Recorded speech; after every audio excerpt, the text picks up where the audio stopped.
woman is killed when a car plows into the back of an illegally parked truck. Could there be a medical explanation for this tragic collision? The driver's going at a high rate of speed, weaving from lane to lane in between cars. Then a catastrophic rollover kills the driver of a pickup truck, but spares the life of his daughter riding in the passenger seat.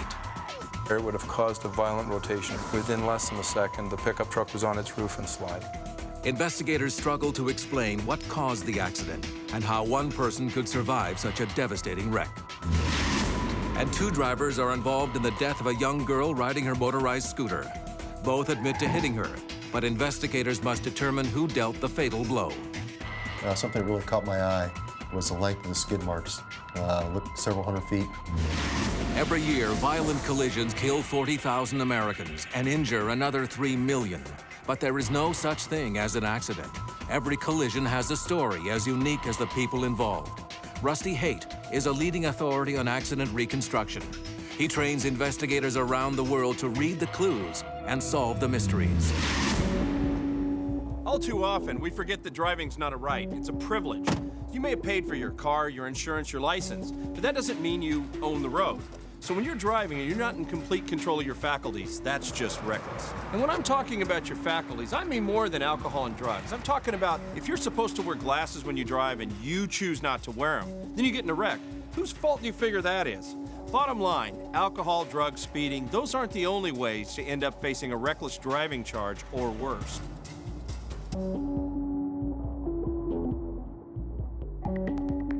After a long day behind the wheel of his truck, Michael Morgan is getting tired and sleepy. It's about 70 miles to the next truck stop, and Morgan thinks that's a bit too far to risk driving any further. The trouble is, it's illegal to stop for a rest on the roadway. If he's caught, he could face a hefty fine. But given how heavy his eyelids are getting, Morgan decides to pull over and take a break for just a few minutes on a lightly traveled stretch of side road. He knows that almost 40% of truck accidents involve a sleepy driver, and he doesn't want to become a statistic. It's a decision Morgan will regret for the rest of his life. Barbara Shriver and her daughter Brooke are in a festive mood coming back from the movies. But the mood quickly shifts to panic and fear when Barbara notices a car zigzagging and coming up from behind at full speed. Mom, what's going on? Mom. In a matter of seconds, it catches up with them. And before they know what's happened, Barbara has lost control of her car. Up ahead, Michael Morgan's tractor-trailer comes into view, but it's too late. The Shrivers smash directly into the rear end at almost 60 miles per hour.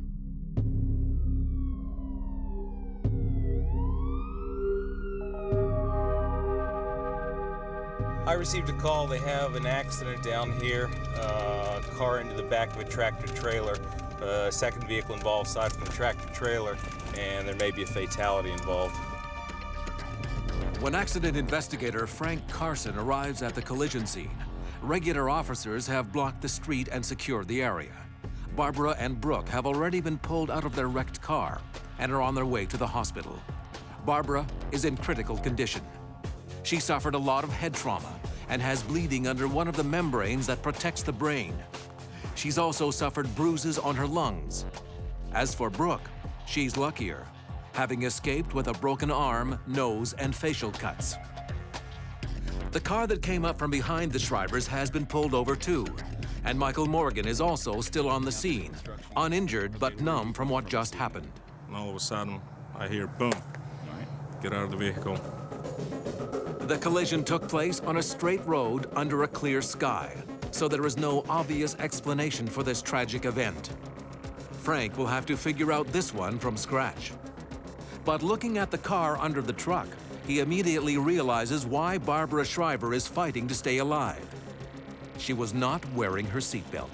The passenger side of the vehicle was largely intact. The passenger compartment, the inside of the car where the passenger sat, was very little damage, and of course what helped the passenger immensely was the fact that the passenger was wearing a seatbelt. The fact that the daughter survived this crash was due to her having worn her seatbelt and the airbags deploying. While airbags can cause some minor injuries, they're going to save more lives than they're going to take them. The deal is airbags and seatbelts go together. Airbags are a supplemental restraint to the use of seatbelts. Here's a couple of facts from a guy that's got 805. Make that 806 crashes under my seatbelt. An airbag deploys at about 200 miles an hour right near the steering wheel and the dash. And if you're not wearing a seatbelt, that's a lot of force you can hit with your upper body and with no restriction, no limits. Even when you're wearing a seatbelt, you can still suffer some abrasions on the inside of your arms from the rough airbag material itself. And in some cases, you can even break your wrist. Why is that? Because you could throw your arms up in front of your face like our pal the dummy here. This action can cause further damage, like broken noses and even broken arms. Hey, but you think those injuries are bad. Imagine how they'd be without seatbelts and airbags. Remember to buckle up. Seat bags and airbags aside, what the Shrivers have experienced is one of the most deadly and violent collisions possible, what police call an underride. Well, this bar that we're looking at here is called an underride protection bar. The truck drivers commonly call it an ICC bar because it's mandated by federal law. What it's designed to do is to keep the car from running underneath the tractor trailer. And if the car has a blunt front end, it works pretty well. Unfortunately, the modern vehicles are getting more aerodynamic, more low to the ground, more wedge shape, and they tend to run underneath the ICC bar. Rides underneath it, the ICC bar ends up in the passenger compartment, injuring the drivers and passengers a little bit more. At this point, Frank Carson knows the obvious. The Shrivers' car crashed into the back of the truck. The question now is why? Frank's focus shifts to other physical evidence, the tire marks.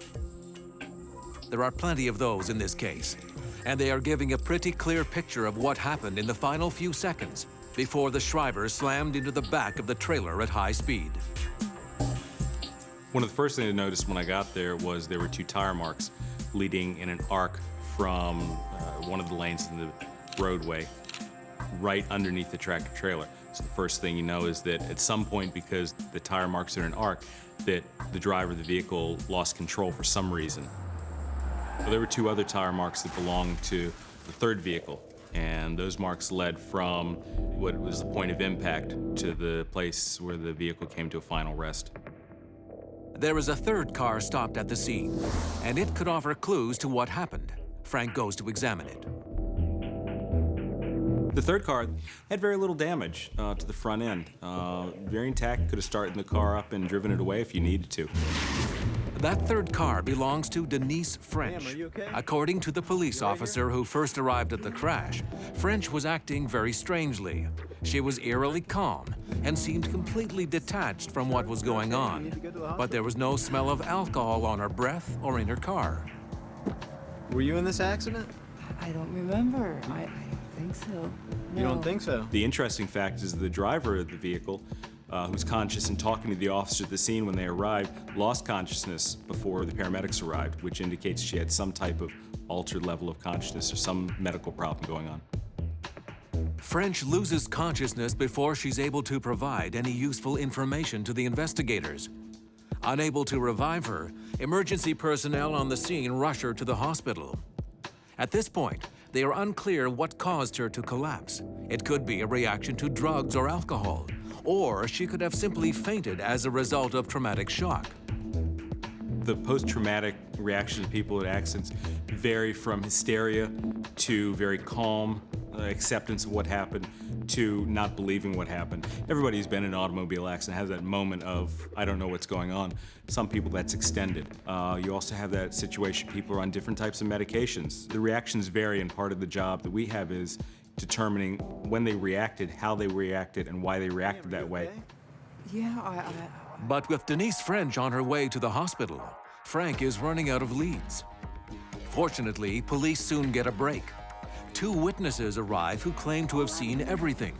They report that Denis French was acting strangely well before the crash. Behind me, they're going back and forth like they were weaving on the highway.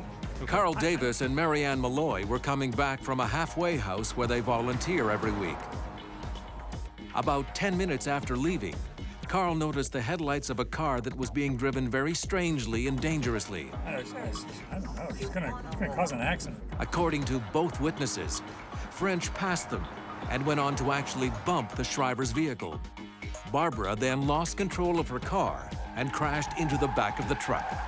The witnesses that I was able to talk to saw the striking vehicle being driven prior to the collision and described the driving behavior as very erratic. The driver's going at a high rate of speed, weaving from lane to lane in between cars, and at one point even past cars on the shoulder of the roadway to get around them. So they described very erratic behavior that's not normal behavior for a lot of people.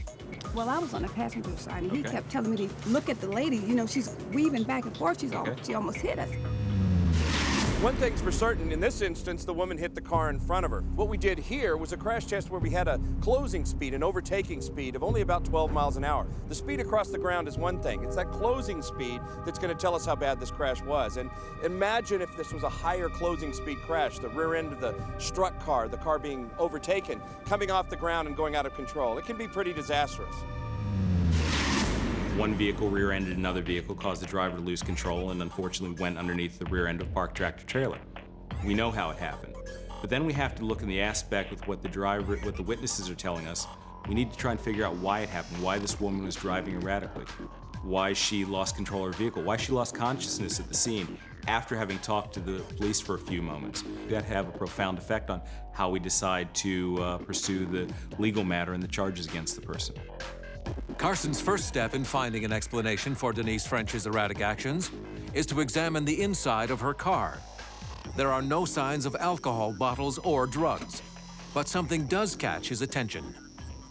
One of the first things I noticed when I looked inside of the vehicle, there was a lot of sugary sodas, hard candy, there were pastries in the car, and all over the place, in the glove compartment, in the center console, on the front seat, on the back seat. And there are a lot of people who have a sweet tooth, but they don't normally keep that amount of sugary candy with them. We all have certain experiences that bring about certain stereotypes. We expect to see the sports car pulled over by police. What doesn't fit that stereotype would be a middle-aged woman driving what would appear to be recklessly down the road. For police on the scene, they're going to draw on their experience. They're going to draw from the physical evidence, and they're going to bring it all together. But if something doesn't add up, there's usually a reason. As Frank wraps up his on-scene investigation, an officer comes to tell him bad news. Barbara Shriver has just died of her injuries. Just got confirmation from the dispatcher. The woman in a car accident just died. Okay. What Carson still can't figure out is why her car got bumped in the first place. With the death of Barbara Shriver, all the attention's focused on the other driver, Denis French. It's not clear why a middle-aged woman traveling alone would suddenly start driving erratically. It's also not clear why she seems unaware of the consequences of the crash. Depending on answers to those mysteries, Denis French may be headed for prison. Coming up, startling new information in Denis French's medical records forces a dramatic turn in the investigation. The driver told me that she started feeling bad, and she thought that she would get off at the next exit. And later, investigators replicate a deadly rollover crash, hoping to find out how one passenger walked away unharmed.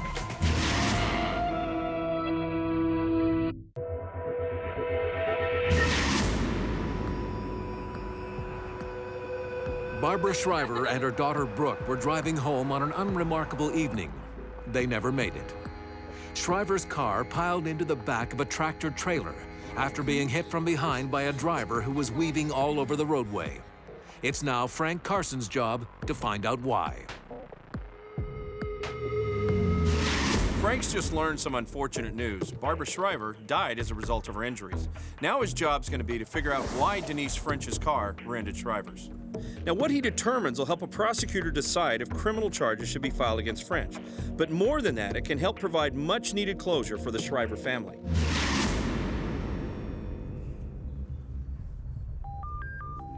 Frank Carson gets a phone call from the hospital.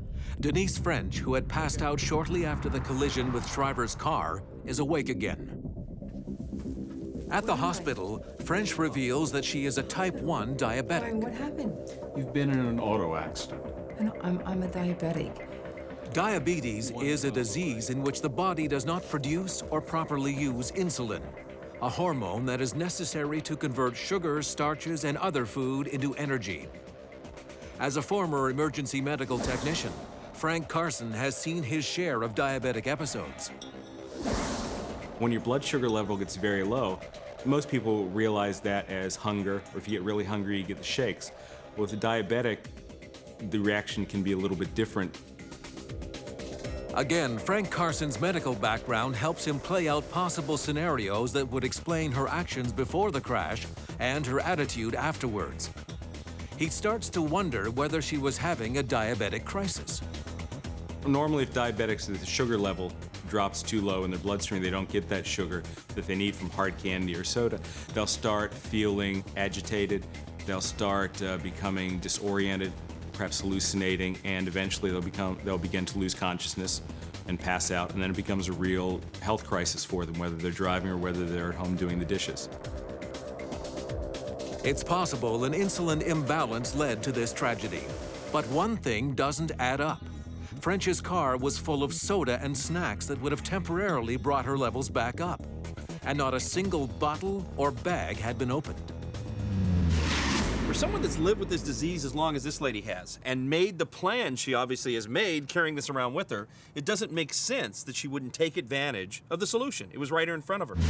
So the first thing that you think of is there's some negligence involved. Here's a person who's been a diabetic for 20 years and may not have been managing their condition as well as they could have.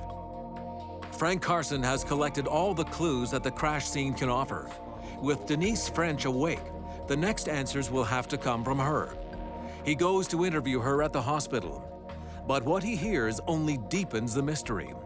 Denis French doesn't believe she had a diabetic crisis.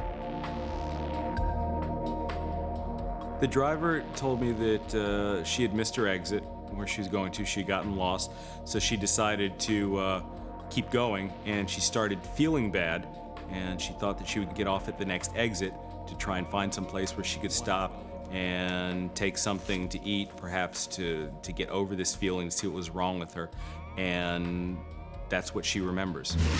But Denis French also admits something very important to the outcome of this investigation. She says she doesn't keep a log of her daily diet, her blood sugar level, her insulin intake. The fact that she isn't doing this basic activity may add up to outright negligence in terms of this crash.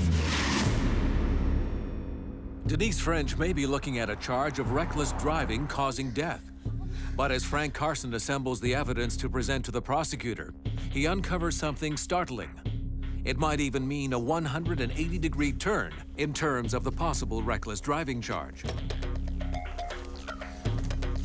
As always, Frank Carson asks to see the medical records of the drivers involved in the accident. And that's where he finds an explanation, not only for French's behavior behind the wheel, but why she couldn't feel a diabetic attack coming on in the first place. She had, within the past several weeks, been diagnosed with high blood pressure or hypertension, and she was prescribed medication to help control that. One's a diuretic, and the other type is called beta blockers. Beta blockers work by regulating the way the heart beats, lowers the heart rate, so your blood pressure lowers. Because what beta blockers do is they will tend to mask or not allow the diabetic to realize that they're having their diabetic crisis. It masks the normal clues that they would have.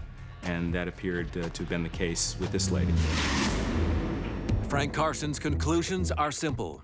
The beta blockers masked the normal warning signs of a diabetic crisis and left Denis French helpless to prevent it.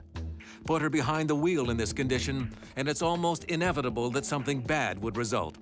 In this case, the outcome was tragic. As symptoms of disorientation and fatigue set in, French begins zigzagging all over the road. Speeding up from behind, she rear-ends Barbara Shriver, who crashes into a parked tractor-trailer. Her daughter survives, but Barbara dies as the result of massive internal bleeding. No charges were filed against the driver of the rig or Denis French. As for the doctor who prescribed the beta blocker, the Shriver family ultimately decided not to sue. Driving requires your full attention. You're operating heavy machinery. In this case, this woman learned a hard lesson about the interaction and the side effects of even over-the-counter drugs. Read the label. That label's going to tell you what's going on, and it can save your life. Coming up, a young girl is killed when her motorized scooter collides with two vehicles. Witnesses say she caused the crash, but investigators suspect she wasn't the only reckless driver involved. And next, a deadly rollover kills one man, but leaves his daughter unharmed. Investigators struggle to determine the cause of the crash and how anyone could have survived. Planning a crash test is no small undertaking. We usually spend a good bit of the day equipping the cars, and in this case it's particularly challenging because we're going to be trying for a rollover. Rollovers aren't as easy as folks think.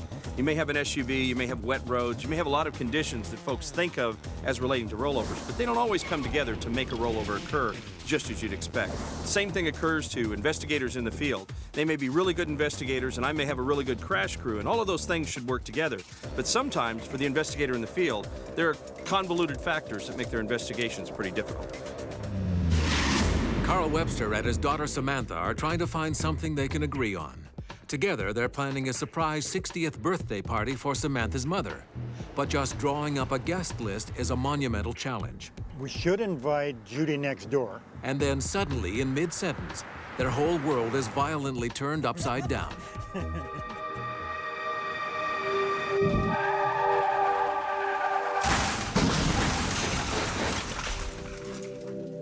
Despite the fact that he was wearing a seatbelt, Carl Webster is killed instantly, his upper body crushed as the truck rolls over and slides off the road. Outside on the grass, his daughter is virtually unscathed, but in a state of shock, having survived one of the strangest accidents investigators here have ever seen. As Samantha is rushed to the hospital, accident investigator Mark Wright arrives on the scene. He and his team of specialists are responsible for putting the pieces of this puzzle together. Why did the pickup flip over? Were any other cars involved? And how could one lucky passenger escape with only minor injuries? Right now, all he has to go on is a mangled truck and a trail of debris. There are a number of conditions that can bring on a rollover. Driver behavior, reckless driving would be one. A roadway condition or even a mechanical issue might cause one of these very violent events. And when you're ejected in a rollover, you're 4 times more likely to be killed than if you stay inside the car. In this case, the ejected occupant actually survives and the person that stays in the car is killed. And that's just one anomaly here. For the investigators, though, the key is to start with figuring out how this crash happened. They don't generally just roll over for no reason. There's usually either a violent steering action or hit something that caused them to trip and roll over. When I look at the pickup truck, I'm looking for scuffing on the actual tires themselves and scrapes on the rims to see what may have contacted the road in a violent steering maneuver. I'm looking for damage to the vehicle itself. That'll show me what direction it was sliding and the orientation of the vehicle, and then helps me to know what to look for on the road as well. Unfortunately, the inspection of the truck offers Mark Wright no obvious explanation as to why this pickup suddenly began tumbling out of control. His next step is to begin the painstaking examination of a field of debris that stretches back almost 200 feet from the wreck. Just immediately leading up to where the pickup truck was paint transfer on the asphalt. And that's pretty typical of a vehicle that's on its roof. Before that, I saw some tire marks, and that's typical of a hard steer maneuver. Just before that, there was actually a circular scratch on the road surface. There was actually 2 of them, and they looked like 2 circular wheels. 2 circular impressions imprinted on the asphalt baffle Mark Wright and his team of investigators. Everything else in the debris field clearly came from Carl Webster's truck. But the source of these marks and the role they played in the crash is a complete mystery. So, Mark, you've got a complex scene here with a lot of physical evidence. Have you sorted this out? Have you ruled anything out yet? Yes, I looked at the vehicle itself, and I've ruled out that it's been involved in a collision with any other vehicle. Have you got a working theory so far? Yes, I do. Actually, we've got a tire scrub and a circular impact mark on the ground, which does not come from the involved pickup truck. So my theory at this point is that it's hit something to cause it to go out of control. And you haven't found that yet? No, we have not. While the team searches for anything that may have left the impressions in the road, Mark Wright sets out to find the speed of the pickup truck at the point of impact. With no evidence to suggest Carl Webster was impaired, knowing his speed will allow investigators to better understand the crash. They'll know how suddenly a hazard would have appeared to Webster and why a minor impact produced such a devastating crash. Energy is equal to 1/2 mass times velocity squared. It's a very elementary equation that a lot of accident investigators learned in high school and middle school, but probably thought they'd never use again. Turns out, for accident reconstruction, this is a very useful model. We know the energy. We can figure out how much energy is used up skidding the car or doing damage. We know the mass. We know the weights of the car. So there's two of the unknowns. The last value, speed, that's what we're a lot of times solving for. And if we know these two, we can get to that one.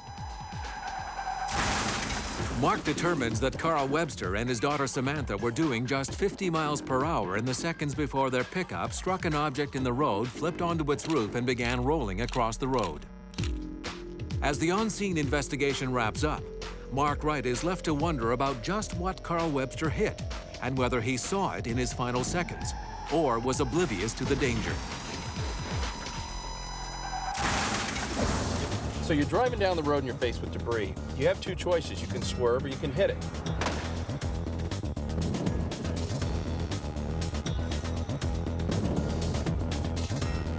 Swerving can cause its own problems, depending on your speed, the roadway conditions, the type of vehicle you're in. A swerve could put you out of control. On the other hand, hitting it may be the lesser of two evils. So in this case, did our driver actually choose to hit what was in the roadway? We can't really tell for sure until we know what it is he hit. The next morning, officers search in the fields surrounding the crash site for any object that may have come into contact with the pickup truck. An object heavy enough to initiate a rollover on impact, but small enough to be invisible to a driver at night. We found this tire about 350 meters off the roadway in a farmer's field. And what we were trying to do is determine, did this tire have anything to do with the actual collision? What we did find was a gash in the tire and other damage to the rim that corresponds to rim damage to the front tire of this pickup truck. And also, we found an area of cleaning on the leaf spring itself. It's actually damaged. So we've been able to determine that this tire was impacted by the front tire of the pickup truck and then contacted the leaf spring on the pickup truck.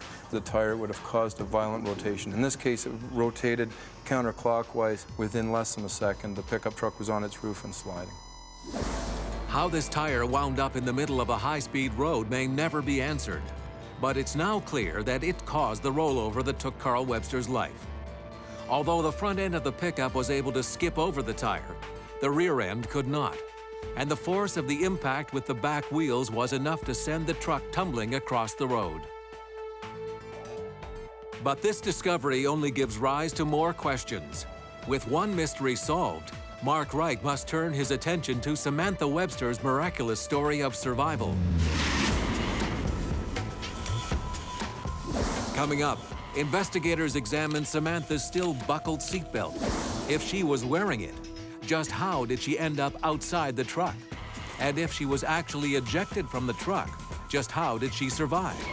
Reenacting a destructive rollover just might give investigators the answers they need. And later, two drivers admit to hitting a young girl who was driving her motorized scooter down the middle of the road. But their stories and those of eyewitnesses clash with the evidence police find at the scene. I was going to be looking at an investigation that involved high speed, grossly over the 30 miles per hour. Collisions with debris in the roadway are a daily occurrence. A lot of times they end up causing pretty dramatic crashes. In this case, we have a truck that hits a spare tire that's left in the roadway, results in a really, really bad rollover. The driver staying in the car is actually killed, and the passenger who was ejected walks away with minor injuries. Usually it's the other way around. This is a pretty amazing case. The forces experienced by occupants in a rollover are catastrophic. Anyone unrestrained is powerless to keep themselves in the car. Ejected through a window, victims often suffer severe head and neck injuries when they hit the ground, or are killed when the vehicle itself rolls over them. Even if they're belted in like Carl Webster, they can be crushed if the roof caves in on them. But investigators are stumped by Samantha Webster's remarkable story of survival. Her physical injuries suggest she was not in the wreck that killed her father. Police hope she can tell them exactly how and when she escaped the truck. recollection of the passenger was that they were just driving along normal. They were just talking, and all of a sudden she finds herself in the ditch. I just remember the truck kind of like bouncing off to one side a bit, and then it just started rolling. So she really didn't have a huge recollection of what even happened. They didn't see or hear anything. It was just on the roof and off the road. She doesn't know how she got out of the pickup. She was just out and in the grass. Samantha Webster's description of the crash reminds investigators that rollovers occur in a fraction of a second and at speeds beyond our level of perception. Coupled with the incredible forces she experienced, it's little wonder Samantha is unable to describe her experience in detail. To understand what she may have gone through will require duplicating a rollover on a closed stretch of highway.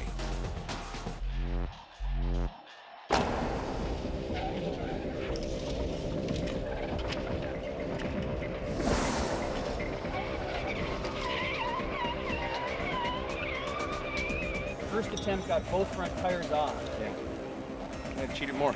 You cheated closer to the fog line. Cheated more, yeah. Just like someone correcting and bringing it back on the road. We have to get the wheels off the road and then have to bring it back on. Yep. So we get the left, the right steer, but it's got to be off the road. We need that change in friction surfaces on all the tires. As you can see, this one just slid. Yeah. As long as this one just slid, we're not going to get it. Yes, we got more dig from the front tires on the first attempt.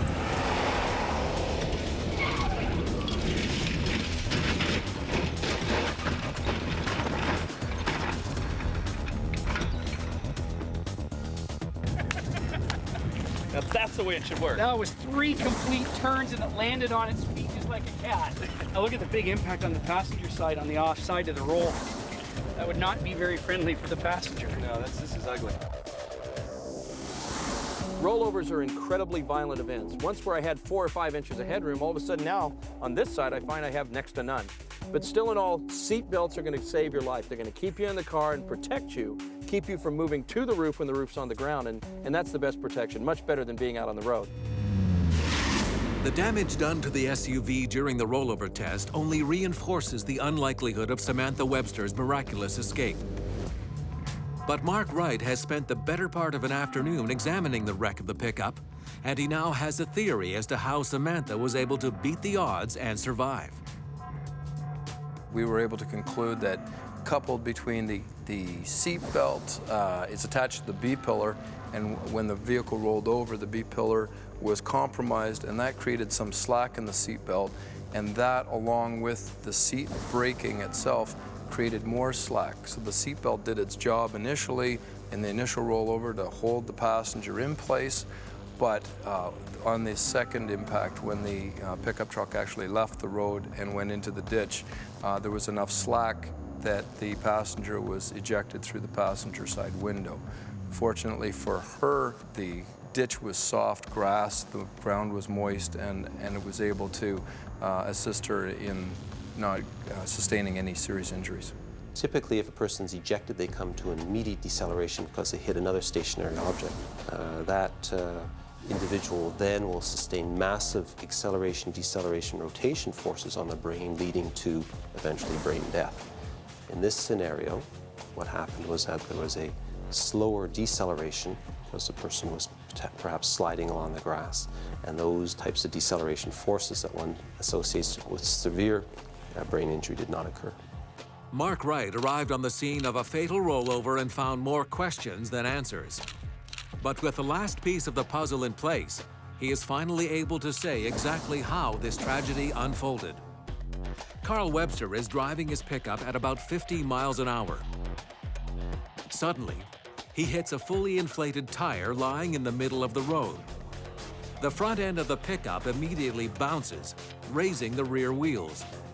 When they touch back down, the left rear spring cuts into the tire, forcing the truck onto its side and into a deadly rollover. Samantha's life is saved in those first milliseconds by her seatbelt, which holds her firmly in place. But the roll is so violent, it smashes the roof and rips her seat from its moorings, providing a momentary slack in the belt. This allows Samantha to be ejected out of the passenger window and onto the soft roadside grass. Had she stayed in the truck, she would have most likely been crushed to death. Although grateful to have survived, Samantha Webster doesn't dwell on how lucky she is. Her own survival is a daily reminder of the night she lost her father. The other interesting aspect of this crash was that spare tire in the roadway. You have to wonder how many people drove by that without hitting it. Drivers have a responsibility to secure the load in their vehicles. They also have a responsibility to get things out of the roadway that come off their vehicles when it's safe to do so. In either case, we wouldn't have known all of that had it not been for the good work of Mark Wright and the other investigators involved. Next, a young girl is struck by two drivers while riding her motorized scooter. Both say they couldn't avoid the collision.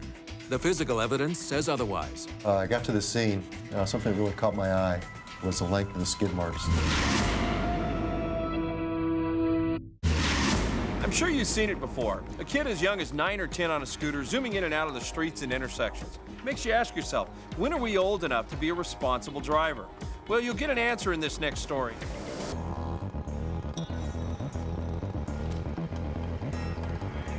Stacy Wilson can't believe her good luck. Her best friend Heather has just let her borrow a brand new motorized scooter for the first time. The 14-year-old is a bit wobbly on it, but gets going okay. After a quick loop through the neighborhood, she's just a few blocks away from home, but she'll never get there. Stacy's scooter drifts into the wrong lane of traffic with tragic consequences.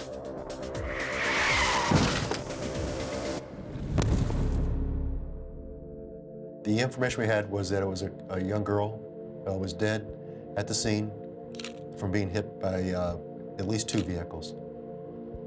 When you find out that a young life is gone, it really affects you. You still got to put your emotions aside and do your investigation, but again, the kids are the worst. John Heineman leads the vehicular crime unit at the local police department. When he gets to the scene, Stacy Wilson's body is still there. A car and an SUV have pulled over as well, and both drivers have admitted to hitting the young victim. It may seem like a simple case of a little girl losing control of her scooter, but John has his work cut out for him. Hi, I'm Sergeant John Hyman with Phoenix PD's Vehicle Crimes Unit. It's his job to uncover the precise chain of events leading up to the accident and make certain that everyone involved is telling the truth. Which vehicle were you driving? I was in the first vehicle. The sedan? Yes. The first driver I started talking to was the driver of the car involved in the collision. It was the first vehicle that the GoPed hit. And you were driving the SUV? Yeah, it's right behind her. Okay. What I'm gonna first do is I'm gonna interview each separately. I'll start with you. Stephanie Jackson is the driver of the car. She is traumatized by what happened. After all, she has 2 children herself. When I started the interview with the first driver, she told me she was going down the street approximately 30 miles per hour, the speed limit. Saw this GoPed. She pulled off to the side, but not in time. The GoPed sideswiped her, causing the GoPed to go to the right, or the GoPed fell to the ground. Jackson insists that she did all she could to avoid the collision. And so I veered off and had to swerve off of the road. Emergency workers on the scene suggest that Stacy head injuries are one of the most common causes of accident fatalities. Once the head is hit by a moving object, it accelerates very quickly, and then usually will decelerate after it, once it hits the ground very quickly. The abrupt acceleration and deceleration of the soft brain within the hard skull causes massive injury in the nerves and the blood vessels throughout the brain. There's massive swelling in the brain because of the injury to the small nerves and the blood vessels. That swelling or edema within the brain can actually increase the pressure inside of the brain to such an extent that the heart is unable to pump blood flow to the brain adequately. In that case, what will happen is that the brain will eventually die. To verify Jackson's story, Heineman examines her car. There are clear signs of the impact. A black scratch mark along the side of the vehicle appears to be consistent with the driver's explanation that the scooter and the car came in contact. There was alcohol, but we didn't drink. Heineman also has witnesses. Bridget Turnbull and her brother James were walking down the street when they saw Stacy pass by on her motorized scooter. James gives the most detailed testimony. And as soon as the GoPed rider passed by him, he looked back, knew he was going to hit this car, and saw the collision with the sedan and the GoPed. The witnesses appear to confirm that it was young Stacy who hit the car, just as the driver said. The next interview is with Kathy Morgan, the driver of the second vehicle involved. Morgan is also in shock. She was following the car in her SUV and saw the car brake and pull over. The next thing she knows, there's a young child lying on the roadway in front of her. Morgan hits the brakes, but could not avoid running over Stacy. Kathy, as you were behind your friend, how fast were you going? I was going the speed limit, like 30 or 35. She said that she was going the speed limit, maybe just a little faster, but no more than 10 miles faster, 30 to 40 miles max. I mean, I couldn't see anything in front of me. I mean, I tried to stop as fast as I could. So everyone appears to be singing the same song here. They've all got the same story going. The little girl's riding this motorized toy vehicle down the middle of the road. The two drivers, they tried to avoid her. They just couldn't. Case closed, right? No. Turns out the physical evidence is telling us someone is responsible for the little girl's death. Some people think that, you know, these automobiles, they're just accidents. And the criminal charges aren't warranted because it's just an accident. Well, they're not accidents, they're collisions or crimes. In any crash, what the drivers say and what the witnesses claim they saw can help investigators determine what happened.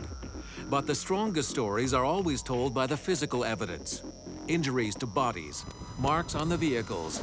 It doesn't lie. And in the investigator's mind, that physical evidence is adding up quite differently than what at least one of the people involved is saying. Something that really caught my eye was the length of the skid marks. Looked several hundred feet in length. Knowing this was a residential street with a 30-mile-an-hour speed limit, 200 feet of skid marks is going to put the speed up around 60 miles an hour on this vehicle, twice the speed limit that was the posted speed. John measures the skid marks, and as he expected, they confirm his doubts.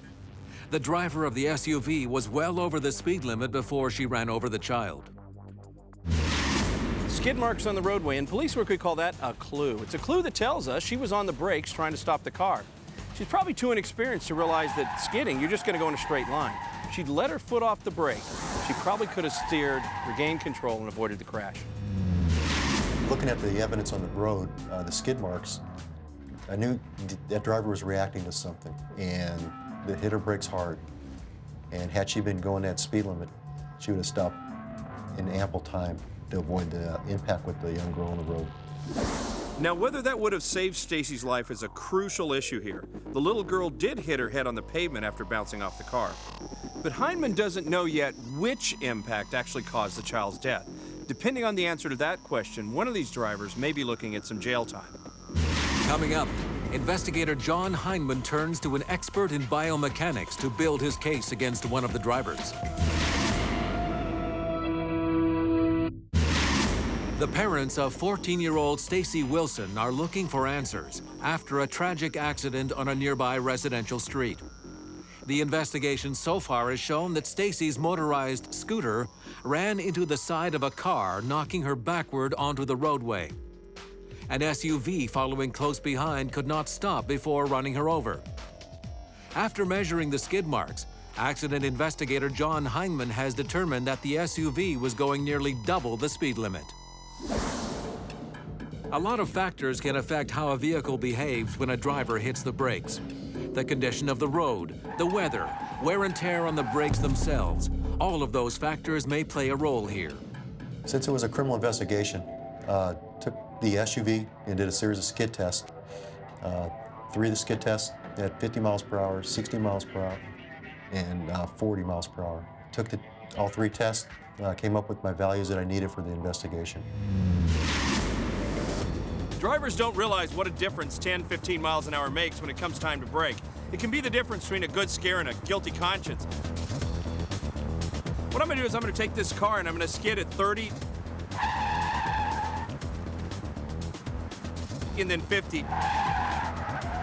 See how much difference it really does make. Obviously, the faster a vehicle is traveling, the harder it is to control in a skid. At this point, it's John Heinemann's opinion that Kathy Morgan, the driver of the SUV, should be charged with vehicular manslaughter. 5 miles per hour. Kathy, I had a chance to look at the investigation. I know the go pad's on the wrong side of the road, but I have an issue with your speed. I told you I was going the speed limit. You're not going 30 or 35. Just your skid alone has you at 60 to 65 miles per hour. I was not. There was nothing I could do. It wasn't my fault. It's going to be a homicide investigation. What? And the case is going to be sent to the county attorney's office. I didn't do anything. I didn't mean to hit that girl. Young girl died. And had they been going 30 miles an hour the speed limit, nothing would have happened. They would never even impacted that victim. So we got an obligation to the victim to set forth the criminal proceedings and put the criminal justice system in motion. You know, maybe harsh, but there's consequences with everything.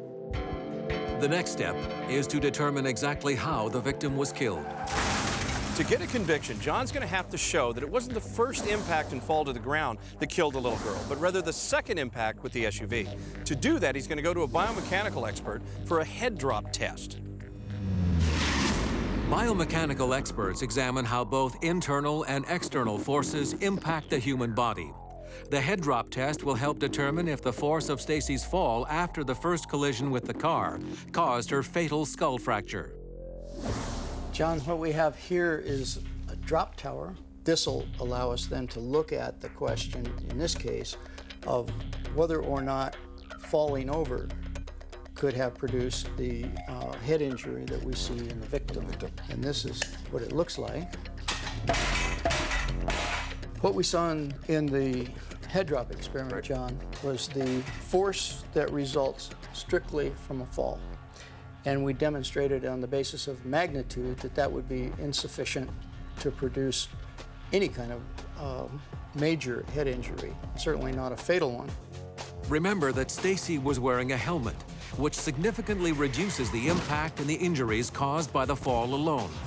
And that is only one of the elements that leads Kerry Knapp to his conclusions that Stacy could not have died as a result of her fall. Her head injuries reveal another story. What you get in a broad-based strike like that is, if you get anything, you get a very large, round depression. And in this particular case, what we had is a very, very severe skull fracture in this area with multiple depressed fragments. That requires not only a lot of energy, but a very focal strike. There's only one source of high velocity, high energy focal strike, and that would be strike by the following SUV. But for the county medical examiner, things are not so clear. In the autopsy report, he disagrees and writes that the fall alone after the collision with the car could have caused Stacy's death. It will be the county prosecutor's job to decide if, even with conflicting medical opinions, he will charge Kathy Morgan for reckless driving. As for John Heineman, his investigation is finished, and he can now replay the tragic chain of events that led to Stacy Wilson's fatal accident. The 14-year-old was enjoying her first ride on a motor scooter when something went terribly wrong. For some reason, she ends up crossing the center line and running into the oncoming car of Stephanie Jackson. She is knocked off her scooter, and her head hits the ground hard. Coming from behind at 60 miles per hour, Kathy Morgan hits the brakes, but is unable to stop before running over her body. Stacy dies of a severe skull fracture, but in the end, the county prosecutor decided not to charge Kathy Morgan for vehicular homicide. While she was clearly speeding, the inconsistency between the biomechanic and autopsy reports left doubt as to which collision actually caused Stacy's fatal injury. However, the city had enough information to develop a ban on toy vehicles in the roadway, and a lot of other cities and states have followed suit. As for our two drivers, well, hopefully they're going to follow the rules of the road, and this will change the way they drive. Remember, speed kills.